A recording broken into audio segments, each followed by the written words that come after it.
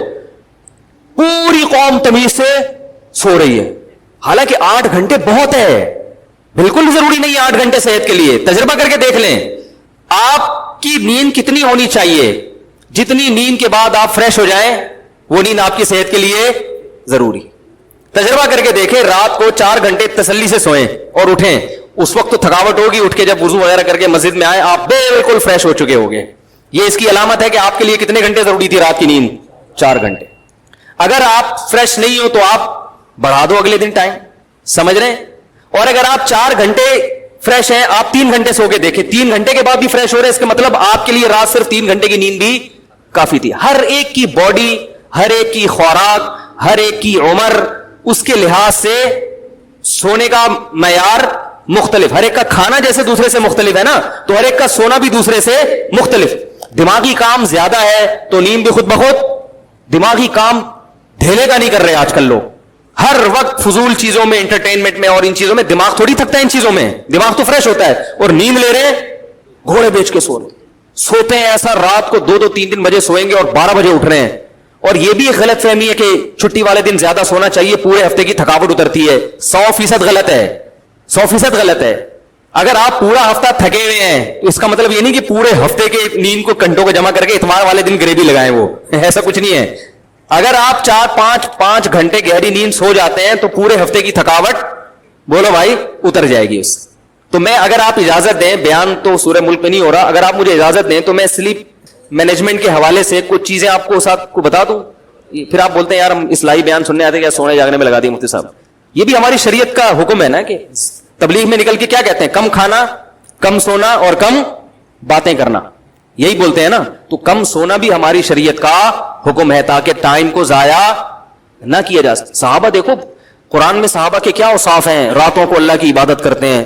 تو اگر یہ اتنی لمبی نیند ضروری ہوتی تو عبادت کا ٹائم کب ملے گا ہے. تو 2 چیزوں کو نیند میں فوکس کرنا بہت شدید ضروری ہے. زیادہ کھائیں گے تو زیادہ سونا پڑے گا, زیادہ کھاؤ گے تو زیادہ سونا پڑے گا, زیادہ پیو گے تو بھی زیادہ سونا پڑے گا. یہ ذہن میں رکھیں. جیسی پانی جاتا ہے نا تو بھی ہمارے جسم کے جو پارٹس ہیں وہ اپنے کام کرنا شروع کرتے ہیں, وہ بھی تھکتے ہیں. پانی میں اتنا نہیں تھکتے. اب ایسا نہ ہو بلا وجہ پانی کم کر کے وہ کوئی بیماری نہ پیدا ہو جائے. جتنا عادت بن چکی ہے وہ اس عادت کو تو بہرحال اب اس کو تو لے کے چلیں, خام خامے نہ پھوڑنا شروع کر دیں. تو سونے میں 2 چیزوں کو اگر آپ نے کنٹرول کر لیا نا تو آپ بہت تھوڑا سو کے نتائج بہت اچھے حاصل کر سکتے ہیں. نمبر 1, رات کو جلدی سونا. سمجھ رہے ہیں, رات کی چند گھنٹوں کی نیند دن کی کئی گھنٹوں کی نیند سے بہتر ہے. دوسری بات, دن میں قیلولہ لازمی کرنا ہے دوپہر کھانے کے بعد, ایسی کی تیسی. سمجھ رہے ہو, زمین آسمان ادھر سے ادھر ہو جائے, جب آپ نے لنچ کیا دنیا میں کسی کا باپ بھی آپ کو سونے سے نہیں روک سکتا. سمجھ رہے ہو, یہ اتنا ضروری ہے صحت کے لیے دوپہر کا سونا. جن کے مریض بن جاتے ہیں, وہ بیمار ہو جاتے ہیں. جتنے حکیم میں نے دیکھے نا 90-99 سال کے, سب دوپہر کھانے کے بعد سوتے ہیں. نبی صلی اللہ علیہ وسلم نے فرمایا, قیلوا فإن الشیطان لا تقیل فإن الشیطان لا یقیل. میں اکثر اس حدیث کو لا تقیل پڑھتا ہوں, اصل میں لا یقیل ہے کیونکہ شیطان مذکر ہے نا, وہ مؤنث تھوڑی ہے. فإن الشیطان لا یقیل. آپ نے فرمایا قیلولہ کیا کرو, شیطان قیلولہ نہیں کرتا. کتنی شدید وعید ہے دوپہر نہ سونے پر. تو دوپہر آدھا گھنٹہ 1 گھنٹہ لازمی آرام کریں, چاہے نیند آئے یا نہ آئے. اور پھر رات کو جلدی سو کے جلدی اٹھ جائیں. رات کو آپ جلدی سوئیں پھر جلدی اٹھ جائیں. جتنا جلدی سوئیں گے پھر جو ہے نا جلدی اٹھ کے دیکھیں کہ میں فریش ہوں کہ نہیں ہوں. اگر آپ فریش ہیں تو اگلے دن تھوڑی نیند اور کم کریں کہ یار ہو سکتا ہے اس سے کم میں فریش ہو جاؤں. میں 5 گھنٹے سو کے آپ کو محسوس ہوا میں فریش ہوں تو اگلے دن 4 گھنٹے کر دیں, ہو سکتا ہے 4 گھنٹے بھی فریش ہوں. آپ خام خام سوتو خان بنے ہوئے ہیں اور آپ کو لیے 3-4 گھنٹے کی نیند کافی ہو. بعض لوگوں کی صحت اچھی ہوتی ہے, ان کو 3-4 گھنٹے کی نیند بہت ہوتی ہے ان کے لیے. تو ایسے نیند کو آہستہ آہستہ کم کرتے ایک مقام ایسا آئے گا آپ کو پتا چل جائے گا بھائی بلا وجہ میں 6-8 گھنٹے سو رہا تھا, میں تو اتنی سی دیر سو کے بھی کیا ہو جاتا ہوں, فریش ہو جاتا. سمجھ میں آ رہی ہے کہ نہیں آ رہی. اور پھر یہ 2 ٹائم تو لازمی کرنا ہے. تیسرا ٹائم گریوی والا. وہ گریوی والا یہ ہوتا ہے کہ رات کی نیند آپ نے کم کر لی اور دن میں لازمی قیلولہ کیا. اس کے بعد اگر آپ کو دن میں کوئی ایسا ٹائم آتا ہے کہ نیند کا بہت غلبہ ہونے لگتا ہے آپ کے بعض ایسا ہوتا ہے, تو کہیں بھی دیوار پہ سر رکھ کے تھوڑی دیر کے لیے سو جائیں. وہ 10-5 منٹ کی جو گریوی ہوگی وہ آپ کو ایسا فریش کر دے گی کہ ہٹو بچوں. لوگ کیا کرتے ہیں جب ایسے جھٹکے آ رہے ہوتے ہیں پھر بستر پہ تمیز سے جا کے 6 گھنٹے کے لیے سو گئے, حالانکہ وہ ایک جھٹکا ہوتا ہے جو 5-10 منٹ میں کیا ہو جاتا ہے, وہ سیٹ ہو جاتے ہو. اس کا علاج ہم کرتے ہیں چائے پی کے, گٹکا کھا کے, جو نیچرل نہیں ہے. یہ میں نے سلیپ مینجمنٹ کا پورا کورس کیا ہوا ہے کئی مہینوں کا, صحیح ہے نا. اور ویسے بھی یہ تو کامن سینس کی باتیں بھی ہیں نا, اس کے لیے یہ تو کامن سینس کی باتیں ہیں. تو آپ نے کیا کرنا ہے بھائی کہ رات کو جلدی اور صبح بہت جلدی اٹھ گئے, اور پھر اگر آفس میں کہیں نیند آ رہی ہے تو 5-10 منٹ کے لیے کہیں کونے میں جا کے, ویسے گورنمنٹ کے آفس میں تو اتنا الحمدللہ بہت زیادہ سہولت ہے سونے کی وہاں پہ نا, تو وہاں تو جو گورنمنٹ کے ملازمین ہیں ان کے لیے تو بہترین پیکج ہے وہ, تو وہاں پر وہ رات کو سوئے نہیں. بھائی میں حیران ہوتا ہوں گورنمنٹ کے ملازمین رات کو سوتے کیوں ہیں, دن میں ان کو اتنا ٹائم دیا جاتا ہے. لیکن جو پرائیویٹ کمپنیوں میں جاب کرتے ہیں بہت نیند آ رہی ہے تو تھوڑا سا سر رکھ کے ایسے سو گئے. آپ دیکھیں 5-10 منٹ آپ کی نیند ہوگی, اور گہری نیند کی علامت ہے خواب آ جائے. اس کے بعد آپ اٹھو, چہرہ ویرہ دھو کے آؤ, فریش ہو کے بیٹھو, فٹ فاٹ ہو جاؤ گے آپ. تو یہ نیچرل طریقہ ہے. ہمارے اکابر نے اس طرح سے جب نیند پہ کنٹرول کیا نا تو کم کرتے کرتے کرتے شیخ الحدیث مولانا زکریا رحمۃ اللہ 2.5 گھنٹے پہ آ گئے تھے. 24 گھنٹے میں 2.5 گھنٹے سوتے تھے وہ. لیکن آپ ایسا نہ کریں, یہ ہر آدمی ہر چیز کا وہ نہیں ہوتا. 2.5 گھنٹے 24 گھنٹے میں سوتے تھے وہ. ان کا معمول یہ تھا, وہ کبھی ایسے بستر پہ لیٹ کے نہیں سوئے. وہ کہتے تھے چلتے پھرتے سونا سیکھو, چلتے پھرتے سو. یعنی کام کرتے تھے محنت کا, جب نیند آتی وہیں لیٹ جاتے. گہری نیند, تھوڑی دیر آرام کیا, بس اٹھ کے پھر کام کرنا شروع کیا. تو ان کے ایک مرید نے ان کی ٹائم کو کیلکولیٹ کیا, انہوں نے کہا یہ 24 گھنٹے میں جو ان کا جو سونے کا ٹائم ہے کتنا بنتا ہے, 2.5 گھنٹے. تبھی تو اتنا کام. بذل المجہود دیکھو, سعودی عرب کی یونیورسٹیوں میں ہے وہ بذل المجہود, جو ان کی ابو داؤد کی شرح ہے. تو لیکن میں نہ خود اس پر عمل کرتا ہوں نہ آپ کو کہوں گا. ہماری صحتیں کمزور ہیں, تمیز سے سو جایا کرو بستر پہ لیٹ کے, لیکن کم کرے اس نیند کو. اللہ تعالیٰ عمل کی توفیق عطا فرمائے. تو میں ڈاکٹروں کی جو فیلڈ میں ٹانگ اڑاتا ہوں نہیں اڑاتا بھائی, کوئی میں ڈاکٹر ہوں, میں تو کامن سینس کی ایک عمومی بات کرتا ہوں, اور وہ باتیں ڈاکٹر بھی کر رہے ہوتے ہیں. ایک ڈاکٹر نہیں کرے گا تو دوسرے سے پوچھیں, وہ وہی کہہ رہا ہوگا جو میں کہہ رہا ہوں. صحیح ہے نا, اجماع نہیں ہے اس پہ ڈاکٹروں کا. صحیح ہے, اتفاقی چیز نہیں ہے, یہ اجماعی مسئلہ نہیں ہے. تو اب دیکھو, پہلے ڈاکٹر کہتے تھے نا بہت ساری چیزوں کا کہتے تھے, اب اس سے رجوع کر لیا. چینی کو کتنا کھلا کے پوری قوم کو چینی کا عادی بنا دیا. خود کہہ رہے ہیں وائٹ پوائزن ہے چینی میں, کیمیکل ڈالے جا رہے ہیں, ٹھیک ہے نا, اس میں پتہ نہیں کیا کیا ڈالا جا رہا ہے. تو یہ جو میں نے کہا کہ ہر آدمی ہر ایک کی فیلڈ میں ٹانگ اڑا رہا ہے, تو مجھ پر بھی لوگ یہ اعتراض کرتے ہیں نہار منہ پانی پینا, اتنے گلاس پانی پینا, یہ ڈاکٹروں کی فیلڈ ہے اور اس میں مفتی صاحب نے ٹانگ اڑائی ہوئی ہے. ابھی میرا ایک نیا بیان اپلوڈ ہوا ہے, پتہ نہیں نہار منہ پانی یا کھانے کے بعد پانی. اس پہ بعض لوگوں نے بہت بولا یہ مفتی بھی ہے, ڈاکٹر بھی ہے, حکیم بھی ہے, پتہ نہیں کیا کیا بننے کی کوشش کرتا ہے. سمجھ رہے ہو؟ اس کا جواب یہ ہے کہ اگر کوئی آپ سے پوچھے کہ اسلام میں کتنی نمازیں فرض ہیں, تو آپ کیا جواب دو گے؟ 5. آپ یہ بولے گے مفتی صاحب سے پوچھو. بولے گے بھائی یہ تو کامن سینس کی باتیں ہیں, اس کے لیے کھوپڑی ہونی چاہیے. ٹھیک ہے نا.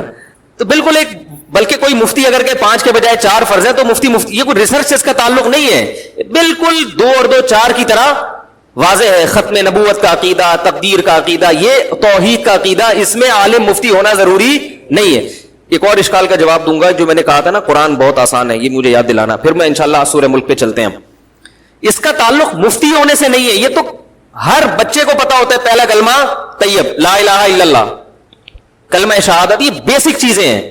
تو اسی طرح یاد رکھو, میڈیکل سائنس یا صحت کے حوالے سے کچھ چیزیں ایسی ہیں جو فطرت نے انسان کو خود سکھا دی ہیں, اس میں ڈاکٹر سے مشورہ لینے کی ضرورت نہیں ہے. ڈاکٹروں کے پاس جاؤ گے تو معاملہ پیچیدہ بنا دیں گے وہ. تو میں نے وہ بیان کیا تھا, بھائی پانی اتنا پیو جتنی پیاس لگ رہی ہے, خام خواہ میں پانی پھوڑنے کی ضرورت نہیں ہے. یہ پانی کتنا پینا ہے یہ آپ کی باڈی آپ کو بتائے گی, یہ ڈاکٹر صاحب نہیں بتائیں گے. کوئی بیماری ہو تو ایک الگ بات ہے, بعض دفعہ بیماری میں ایک چیز کی مقدار بڑھا دی جائے. نارمل جو نوجوان, اسی طرح نہار منہ پانی پینا, کتنے لوگ ہیں صبح صبح اٹھ کے 3 4 گلاس پی رہے ہیں. تو نہار منہ کیوں پی رہے ہو؟ جب پیاس نہیں لگ رہی تو کیوں پی رہے ہو پانی بھائی؟ کہنے ڈاکٹر نے کہا ہے کہ اس کے یہ فائدے. اور بھائی جان, پانی اللہ کی قسم ایسی چیز نہیں ہے جو انسان ڈاکٹر سے پوچھ کے پیے کہ کب پینا ہے. اور یہ تو آدم, یہ تو اتنی تو کھوپڑی ہونی چاہیے سوچنے کے لیے. میں نے مثال دی تھی, کبھی کسی جانور کو دیکھا صبح اٹھ کے پانی پی رہا ہو, تو اس پہ ایک صاحب نے کمنٹس کے جانور تو استنجا بھی نہیں کرتا. ارے استنجا کا تعلق صفائی ستھرائی اور تہذیب سے ہے. اور پانی اور کھانے کا تعلق آپ کی باڈی سے ہے. باڈی تہذیب کے معاملے میں انسان کو جانوروں پر قیاس نہیں کیا جا سکتا. کھانے پینے میں تو کیا جا سکتا ہے. ڈاکٹروں کی تو ساری ریسرچ ہی جانوروں پہ ہوتی ہے, پھر انسان پہ کرتے ہیں. وہ ہر تجربہ پہلے جانور پہ کرتے ہیں, کہتے ہیں یار فٹ اب انسان پہ لے کر آؤ اس کو, اس لیے کہ ان کو پتا ہے باڈی کے لحاظ سے جانور اور انسان میں کوئی بڑا فرق نہیں ہے. سمجھ رہے کہ نہیں سمجھ رہے؟ تو سارے جانور صبح صبح اچھے بچوں کی طرح اٹھتے ہیں, کھانے پینے کی فکر, کھانے کی فکر میں لگتے ہیں. وہ تو پیاس لگ رہی ہے, رات کو مرغن غذائیں کھا کے سوئے ہیں تو صبح پیاس لگ رہی ہوتی, پی لیں, نہیں لگ رہی تو نہ پیئیں. سمجھ میں آ رہی ہے بات کہ نہیں آ رہی؟ تو ہر چیز میں ڈاکٹر کو گھسیڑیں گے. میں آپ کو بتا دوں کہ ڈاکٹروں کی تحقیقات بدلتی رہتی ہیں. کئی تحقیقات بدل چکی ہیں. جو ایسی باتیں کی جو ایب نارملٹی والی باتیں تھیں, وہ پھر بعد میں ریسرچ چینج ہوئی ہے. وہ آج آپ کو فائدے بتا رہے ہیں. یقیناً بہت سے فائدے ہیں, ممکن ہے کل ان فائدوں سے رجوع کریں. وہ عین ممکن ہے کل رجوع کر لیں کہ یار یہ انسان کی باڈی اتنی پیچیدہ ہے کہ کیا کھانے سے کیا کیا اثر ہو رہا ہے یہ 100% معلوم نہیں کیا جا سکتا. ایک فائدہ نظر آ رہا ہے, ممکن ہے اس کا دوسرا نقصان ہو. ہمارے شیخ حضرت مفتی رشید احمد صاحب نے بعض ڈاکٹروں کے کہنے پر صبح صبح پانی پینا شروع کیا. پہلے آہستہ آہستہ عادت ڈال کے حضرت کا پیٹ نکلنا شروع ہو گیا. حالانکہ وقت ایسے فٹ فاٹ تھے. حضرت نے کہا میں کون سا ایسا نیا کام کر رہا ہوں جس سے میری توند نکل رہی ہے, باقی تو وہی میرا لائف اسٹائل ہے. پتا چلا پانی, تو پانی چھوڑا تو وہ دوبارہ. پھر انہوں نے, حضرت نے ایلوپیتھک کتابیں بھی بہت پڑھی تھی, حکیمی بھی, ہومیوپیتھک بھی, نیم ڈاکٹر تھے وہ. تو حضرت نے پھر قدیم عربی کتابیں نکالی جس میں پرانے حکیم تھے نا, 900,000 سال پہلے کے جو حکیم ہیں, ان کی کتابوں سے ریسرچ کر کے حضرت نے بتایا. ان کتابوں میں لکھا ہوا تھا کہ نہار منہ پانی پینے سے توند نکل جاتی ہے. ٹھیک ہے نا. اب واللہ عالم یہ آج کی ریسرچ کے لحاظ سے صحیح ہے, بہرحال مشاہدے پر مبنی ایک حقیقت ہے. میں تو یہ واقعات اس لیے نہیں سناتا کہ آپ اس واقعے پر ریسرچ کا مدار نہ رکھیں. ایسے ریسرچ تو ڈاکٹروں کے پاس بھی ہوگی, بھائی وہ کیا تھا فلاں کا پیٹ اندر ہو گیا, ہو سکتا ہے یہ بھی ہو. میں تو ایک کامن سینس کی بات کر رہا ہوں کہ اچھے بچوں کی طرح تمیز سے زندگی گزارو. بیمار ہو جاؤ تو کس کے پاس جاؤ؟ ڈاکٹر کے پاس. نارمل نوجوان آدمی, صحت مند آدمی اچھے بچوں کی طرح صبح اٹھے, پیاس لگ رہی ہے تو پانی پیے, نہیں لگ رہی تو تمیز سے, بھوک لگ رہی ہے تو ناشتہ کرے, بھوک نہیں لگ رہی تو ناشتہ بھی نہ کرے, فون نہیں کرے ڈاکٹر صاحب کو کہ کیا کرنا ہے. تو یہ کامن سینس کی باتیں ہیں. اور یہ میں آپ کی اطلاع کے لیے عرض کر دوں کہ آج عصر کی نماز کے بعد ایک بہت سینئر ڈاکٹر ہیں, ان سے میری ملاقات ہوئی. تو مجھے تو یہی طنز میرے اوپر چل رہے تھے نا مستقل کہ یہ ڈاکٹر کی فیلڈ میں ٹانگ اڑا رہے ہیں, حکیموں کی فیلڈ میں, ڈاکٹروں کی فیلڈ میں, حکیموں کی فیلڈ میں, طنز ہو رہے تھے میرے اوپر. تو آج عصر کی نماز کے بعد ایک بہت سینئر ڈاکٹر ہے, میں ان سے ملا. میں نے کہا ڈاکٹر صاحب میں نے بیان میں یہ بات کہی ہے کہ پانی اتنا پیو جتنی پیاس لگ رہی ہے, صبح بلا وجہ پانی پینے کی ضرورت نہار منہ. انہوں نے کہا 100% درست. ٹھیک ہے, یہ ڈاکٹر کی بات بتا رہا ہوں. بڑے بوڑھا ڈاکٹر ویسے بھی زیادہ پڑھا لکھا ہوتا ہے, وہ کافی لوگوں کو قبرستان پہنچانے کے بعد جا کے اس مقام تک پہنچا ہوتا ہے کہ اب وہ تجربہ بھی تو ہوتا ہے نا, ایک مزاح کر رہا ہوں, تجربہ بھی تو ہوتا ہے نا. انہوں نے کہا کہ ان کے الفاظ ہیں فطرت کے کاموں میں ٹانگ نہیں اڑانی چاہیے. یہ ان کے الفاظ بیان کر رہا ہوں.